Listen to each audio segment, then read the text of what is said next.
You have written also to the Right Honourable Suella Braverman, KCMP, the Secretary of State for the Home Office, and you have brought to her attention these very disturbing findings. Now, what makes you convinced of the fact that these were attacks against one community and not necessarily connected to any game of cricket?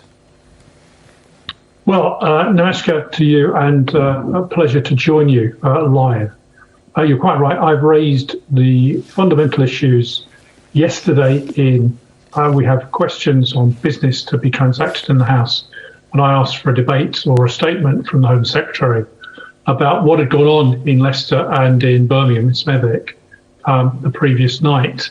I'm particularly concerned because, as all of your viewers will know, we will be celebrating Navratri from the start of next week. We have Diwali and Hindu New Year coming up. In the UK, Navratri is celebrated by groups of people going to often school halls or community centres to combat to combine the dancing and the celebrations of Navratri. They have no security arrangements for them. And obviously on Diwali, it's a great celebration for the Hindu, Sikhs and Jain community. And Hindu New Year the following day, I predict we'll see 1 million people plus visit temples all over the United Kingdom. So this is a very serious issue in terms of security and the rise in, I'm afraid, attacks on peaceful Hindus. I do think the situation in Leicester is unique. From what I've heard, and I'm not a Leicester MP, I'm a London MP, but from what I've heard, the troubles have all been caused by people coming in from outside the area. Hindus, Sikhs, Muslims live side by side in Leicester and have done for a very long time. And there's occasional tensions, as there always are, but essentially everyone gets on. And there have been no incidents of real problems between the two communities, in particular in Leicester up until now.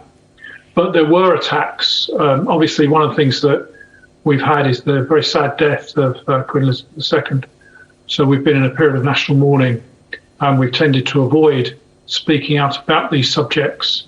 But the very weekend before the funeral, a lot of these attacks took place. We did see people being injured. We saw attacks on temples.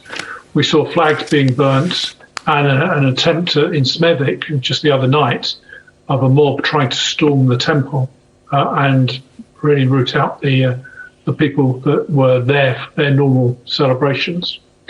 A lot of this is driven by, I'm afraid, outside elements that have been radicalised, and a lot of it also has been driven by incorrect messages on social media. People have put about stories that mosques have been attacked and so on, and the police have had to put up social media messages to say there is no truth in these statements. Please do not believe them. It's a deliberate attempt by a particular section of the community to stir up trouble and cause problems between different religions. It's extremely regrettable. What we need to do is to reduce that tension between the communities, isolate this particular small radicalised section of the community, and make sure they don't cause any trouble. I'm told the police made 46 arrests in Leicester. None of them were Hindus. And that tells you, I think, exactly what has gone on there and who has been attacked. I do know that there's a real serious fear at the moment, obviously, as I've said, with Navratri and Diwali coming up, amongst the Hindu community in the UK. So I've been asking our new Home Secretary and new Policing Minister to give reassuring messages to make sure we don't want police to be standing outside every single community centre. True. That would be terrible. But actually making sure that the police give reassurance, that they can say they're on hand if there is any trouble, and they use their intelligence, they gather, that if any trouble is brewing, then they act to prevent it happening. There was an incident, indeed, in Leicester, I believe, just a night or so ago, where the police had issued literally a banning order. And so anyone that was from outside the area wasn't allowed to go anywhere near the temples. Groups gathered, and the police literally said to them, what are you doing here? You're not coming to the temple. What are you doing here?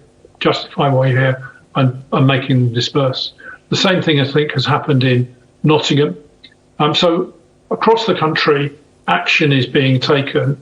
And what I've sought to do is to make sure that our leading politicians, our new Home Secretary and other ministers, are making sure we're giving the community the reassuring messages that we need to say it's perfectly safe for British Hindus, who are the most law-abiding citizens we have, to go about their law-abiding business and celebrating their religion.